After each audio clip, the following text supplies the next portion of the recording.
हमारा आज का विषय है मोह। मोह का अर्थ होता है एक ऐसा आकर्षण जिससे छूटा ना जा सके, ऐसा खिंचाव जिस पर हम काबू ना पा सकें। यही होता है ना मोह। विवश होकर हम खिंचे चले जाते हैं। कुछ प्राप्त करने के लिए हम अपना सब कुछ दांव पर लगा देते हैं। वो मोह का पात्र कोई व्यक्ति हो सकता है, सत्ता हो सकती है, संपत्ति हो सकती है, कोई वस्तु हो सकती है, या शराब और जुए जैसा कोई व्यसन हो सकता है। जिस प्रकार लोहा चुंबक से छूट नहीं सकता, वैसे ही हम अपने मोह से छूट नहीं पाते। और हम मानते हैं कि मोह केवल हमारे प्रेम का गहरा रूप है। क्या ये सत्य नहीं? क्या हम मोह को प्रेम ही नहीं समझते? और फिर भी विचारकों ने, संतों ने मोह से छूटने का उपदेश दिया है। ऐसा क्यों है? मोह और प्रेम में भेद क्या है? हम विचार कर रहे थे मोह के विषय में। हमें तो सदा ही हमारे मन का मोह प्रेम लगता है, किंतु गहराई से विचार करेंगे तो हम तुरंत ही जान पाएंगे कि प्रेम और मोह के बीच एक बुनियादी भेद है।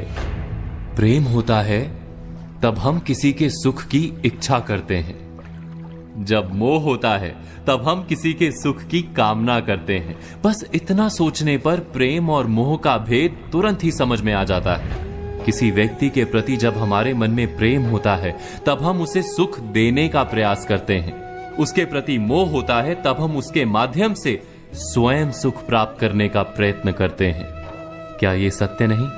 प्रेम के केंद्र में हम नहीं होते, मोह के केंद्र में केवल हम होते हैं। ये तो व्यक्ति की बात हुई, किंतु किसी वस्तु के प्रति प्रेम और मोह में क्या ऐसा ही भेद होता है? विचार कीजिए। यदि हमें सत्ता और पद के लिए प्रेम है तो हम क्या करेंगे? स्वयं अपने आप को उस सत्ता या पद के लिए योग्य बनाएंगे। किंतु यदि मोह है तो हम उसे प्राप्त करने के लिए किसी भी प्रकार का अनुचित कार्य करने को तैयार हो जाएंगे। संपत्ति के लिए प्रेम है तो हम मेहनत करेंगे, यदि मोह है तो चोरी करेंगे।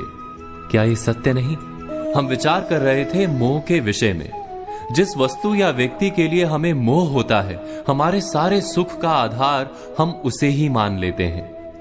जब वो प्राप्त नहीं होता तो हमारे मन में विक्षिप्तता प्रवेश करती है, जुनून पैदा हो जाता है। रात दिन हम उस व्यक्ति या वस्तु को प्राप्त करने के बारे में सोचते हैं। उसे प्राप्त करने के लिए उचित अनुचित का विचार नहीं करते। यही कारण है कि मोह से भरा व्यक्ति स्वयं को और समाज को हानि पहुंचाता है। तो क्या इस मोह से बचना इतना कठिन है? नहीं, मोह से छूटने का सरल सा उपाय है। मोह को प्रेम में परिवर्तित कर दें। अर्थात बस इतना जान लें कि हमारा सुख और दुख किसी व्यक्ति या वस्तु के कारण नहीं हो सकता।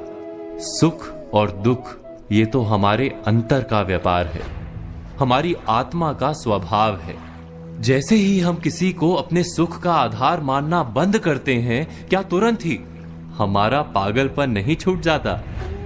एक छोटी सी बात से विचार समझा जा सकता है। बचपन में खेल के लिए पागलपन था, बड़े होने पर खेल के प्रति प्रेम अवश्य है, किंतु अब पागलपन नहीं। अर्थात मोह बांधने का प्रयास करता है, इसीलिए सदा ही दुख का कारण होता है। प्रेम मुक्ति देता है, इसीलिए सदा ही सुख का आधार बनता है। इस पर विचार अवश्य कीजिएगा।